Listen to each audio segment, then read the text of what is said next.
Heureux de vous retrouver à la quotidienne de CNews, toujours en direct sur Facebook. 200 milliards de la traque des biens mal acquis, l'État se démarque de Mimi Touré et annonce ses chiffres. Nébuleuse autour de 520 kg à l'AIBD, l'émission de l'exécutif dans le judiciaire, une confirmation de Alioune Ndao, l'ancien procureur spécial près de la CREI. Et c'est officiel, la validité des pièces d'identité numérisées est prolongée jusqu'au 30 avril. L'International, nous allons vous montrer cette première vidéo, apparition publique de George Weah, président élu du Libéria. Le débat du jour, le sujet du jour, je dirais un entretien exclusif avec Assane Ndiaye, le premier lauréat du Grand Prix du chef de l'État pour l'enseignant. Tels sont là les sujets à développer dans cette présente quotidienne. Le développement dans un instant.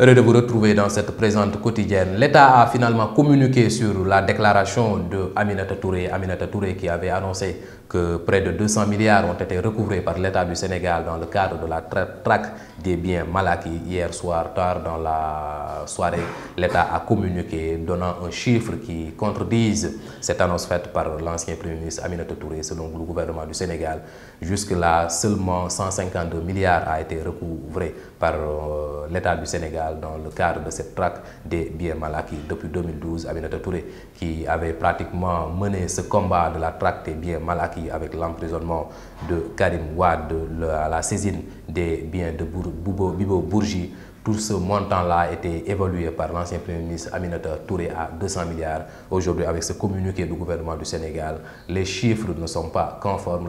L'État annonce le montant de 152 milliards. Nébuleuse à l'AIBD autour de l'acheminement de 520 kg vers la France. La société Gold Sabodola est incriminée dans ce transfert. La douane sénégalaise a remarqué un gap de 16 kg de poids d'or qui devrait être acheminé vers la France. Présentement, l'enquête se poursuit et si jamais cette transaction n'est pas confirmée par les autorités de la société Sabodola Gold, cette société pourrait être sanctionnée à hauteur de 1 milliard de francs CFA. L'émission de l'exécutif dans le judiciaire, une confirmation de l'ancien procureur spécial près de la CREI, Alioune Ndao, qui a confirmé que le gouvernement du Sénégal, à travers le ministère de la Justice, la chancellerie, met parfois sa main dans des dossiers judiciaires qui concernent exclusivement les procureurs généraux et les procureurs de la République. L'ancien procureur spécial auprès de la CREI, qui a été démis de ses fonctions en pleine audience dans l'affaire Karim Wade, a fait l'annonce hier à Alioune Ndao qui confirme qu'au Sénégal, la justice n'est pas totalement indépendante. Parfois, des décisions sont dictées par la chancellerie, c'est-à-dire l'autorité judiciaire.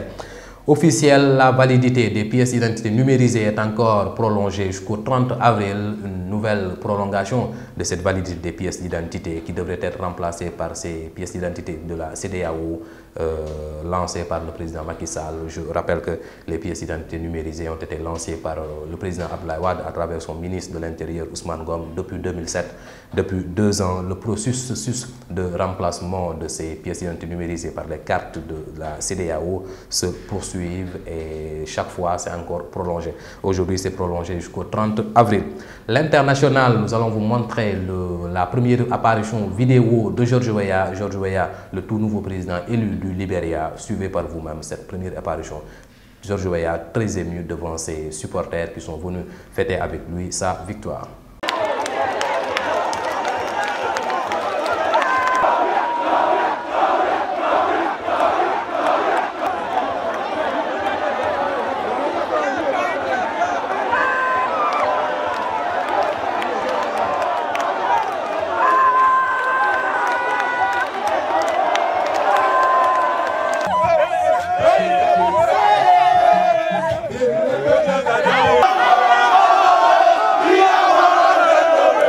C'était donc là George Weah très ému en larmes qui passe de footballeur international à président de la République du Libéria.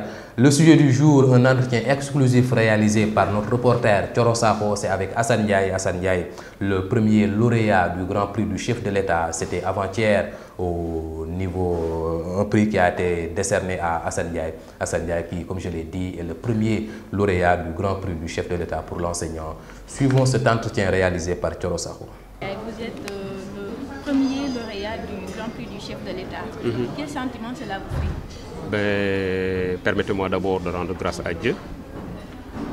Il nous a donné la chance d'être le premier lauréat du Grand Prix du chef de l'État.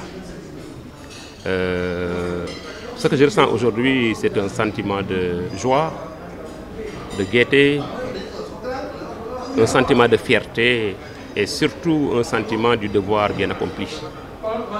Parce que le parcours était très long, mais j'ai cru en moi-même et j'ai persévéré dans l'effort pour arriver au sacre final. Vous étiez nombreux à compétir et c'était pas évident. Vous êtes choisi parmi nombreux d'enseignants. Bon, je sais que au niveau départemental, je savais que j'allais franchir cette étape.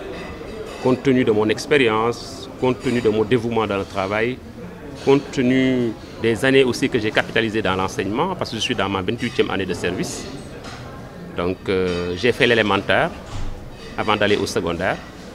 Donc je m'étais dit quelque part que l'étape départementale et régionale, ces deux étapes-là ne pourront pas me retenir. Peut-être c'est au niveau national que je pourrais éventuellement avoir des problèmes. Et je savais que mon dossier était très lourd pour avoir beaucoup fait pour l'éducation. C'est ça qui fait que ce sacre ne me surprend guère. Aujourd'hui, vous êtes habilité à donner un conseil à la jeunesse qui est prêtée à un faible niveau. Quelle orientation vous leur donnez? L'orientation, c'est il faut lire. Les jeunes d'aujourd'hui ne lisent pas. Et si vous voulez être bon en français, si vous voulez en tout cas avoir une expression fluide, il faut être en contact permanent avec les livres. Mais malheureusement, avec l'irruption du net, les gens ne vont plus exploiter les livres. Ils se contentent de simples résumés. Alors cela est en train maintenant de tuer la lecture. Et pourtant un sage a dit, Platon, la lecture est la source du savoir. La lecture est au corps, ce que la nourriture est à l'esprit. Donc il faut que les gens acceptent de lire. Sinon, ils ne pourront pas être forts en français. Aujourd'hui, il y a beaucoup de revendications portées par les syndicats d'enseignement. Vous êtes l'exemple, n'est-ce pas là, la volonté de l'enseignement qui devrait être la priorité même. Mais c'est vrai, les revendications portées par les enseignants sont des revendications légitimes, parce que chaque travailleur aspire à un bien-être social. Chaque travailleur voudrait que ses conditions de travail soient améliorées. Mais c'est tout à fait normal qu'on réclame quand même, en tout cas ces choses-là. Mais il faudrait que les deux parties s'asseyent autour d'une table, mais qu'elles discutent. Parce qu'on ne peut pas engager un dialogue de sourds. En tout cas, l'État a signé des accords. Et maintenant, c'est à lui de faire le jeu. Parce que les syndicats déposent des préavis de grève. En tout cas, je suggère, ou bien je préconise à ce que comment on appelle ça encore, les préavis de grève déposés soient exploités à temps pour éviter vraiment ces grèves répétitives. Mais je persiste et je signe, les revendications des enseignants sont légitimes. D'accord. Pensez-vous que ce prix du chef de l'État a des soubassements politiques comme l'avance Becon? Non, moi je ne le pense pas, parce que moi je suis syndicaliste. Je suis un militant de la première heure de l'UDEN. Moi, je ne m'affiche pas politiquement. Et je sais que la sélection a été très rigoureuse. Parce que le commandement territorial, ça veut dire les préfets, les gouverneurs qui ont géré l'étape de présélection. Pour le jury national, ils ont choisi quelqu'un d'intègre, de sage, en la personne de M. André Sonko, ancien Premier ministre. C'est lui qui est le seul d'ailleurs, je pense bien, à avoir fait 9 ans dans ce ministère de l'Éducation. Tout le monde le connaît par sa droiture, par en tout cas sa dimension extrêmement posée. Et c'est celui-là qui a piloté de main de maître le jury national. Et il était entouré d'éminents spécialistes. alors qui ont aussi fait leur preuve au niveau de l'éducation, je ne pense pas qu'ils puissent avoir des soubassements politiques. Parce que moi, qui vous parle, franchement, en toute honnêteté, je n'ai même pas la carte de la paire. Ça, je le dis en toute objectivité. Les gens me connaissent bien, donc je suis loin de ça. Qui dit Grand Prix du chef de l'État pour l'enseignant pense aux primes. 20 millions, c'est quand même beaucoup. Pensez-vous consacrer une partie de ce prix à l'enseignement?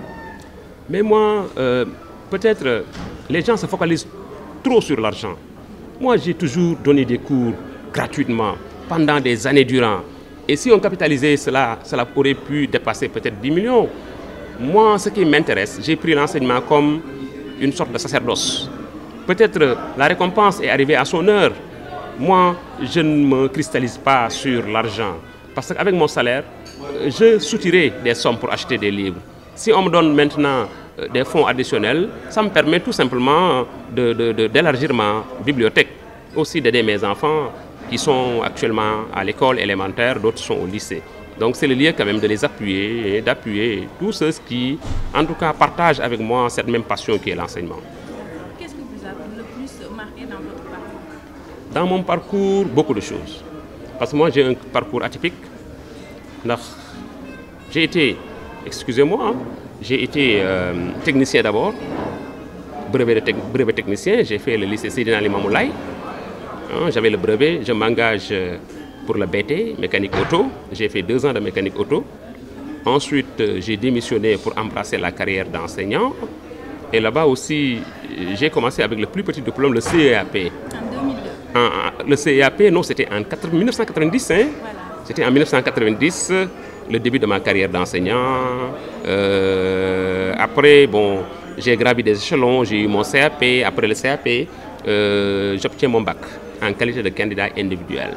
Après le bac maintenant, j'ai eu la chance d'être reçu au concours des normaliers instituteurs, ce qui m'ouvre les portes de l'université Cheikh Anta Diop. J'ai fait un parcours élogieux donc à l'UCAD, sanctionné par des mentions de la première année jusqu'à la maîtrise. J'ai rejoint après l'école normale supérieure, où je suis sorti 2 fois major. En première année, je suis premier, en deuxième année aussi, je suis premier.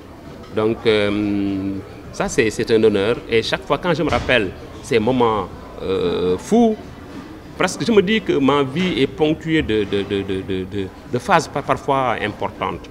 Et il me sera très difficile de choisir un moment, peut-être celui-là, parce que c'est ce moment-là qui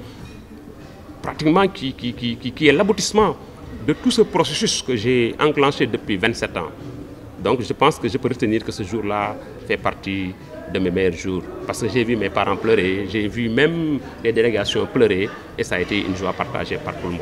Et pourquoi ils pleurent? C'était pathétique, parce que les témoignages des élèves, les témoignages des parents d'élèves, les témoignages des professeurs, les témoignages de l'administration, en tout cas c'est des témoignages pathétiques, venus de catégories différentes, et puis des témoignages aussi sincères, parce que les journalistes sont descendus sur le terrain pour voir, et c'est ça qui a fait quand même pleurer. Parce que moi, je suis un homme de défi, et puis je prêche toujours la bonne parole. Ensuite, je veux être toujours un gagneur. Alors c'est ça qui fait que quand je me retrouve au sommet, pour certains qui me connaissent, ce n'est pas un hasard. Ils savent que ça, c'est du mérite. Et quel est votre dernier mot? Mon dernier mot, c'est de dire à tout le monde de travailler. J'exhorte donc les jeunes enseignants à travailler. Parce que c'est dans la persévérance que l'on bâtit soi-même l'édifice de son existence. Je l'ai dit quelque part dans une radio. Moi, je m'inspire comme je suis professeur de lettres modernes, spécialiste de littérature française, je m'inspire le plus des auteurs français, comme par exemple Voltaire. Il dit, le succès est le produit de 3 facteurs combinés. Le talent, le travail et la chance. Le talent, nous l'avons tous. C'est le travail maintenant qui permet au talent de s'éclore. La chance, c'est le milieu. Alors quand vous avez la chance de baigner dans un milieu propice, favorable, vous devenez excellent. Donc j'exhorte tout le monde à travailler. C'était donc là le sujet du jour, un entretien exclusif avec Assane Ndiaye, enseignant, premier lauréat du Grand Prix du chef de l'État pour l'enseignant. Un entretien exclusif réalisé par Taro Sakho. Dans cette quotidienne, nous avons parlé de ce communiqué du chef du gouvernement du Sénégal en démenti à cette somme annoncée par l'ancien Premier ministre Aminata Touré. Selon le gouvernement du Sénégal, 152 milliards ont été recouvrés dans la traque des biens mal acquis.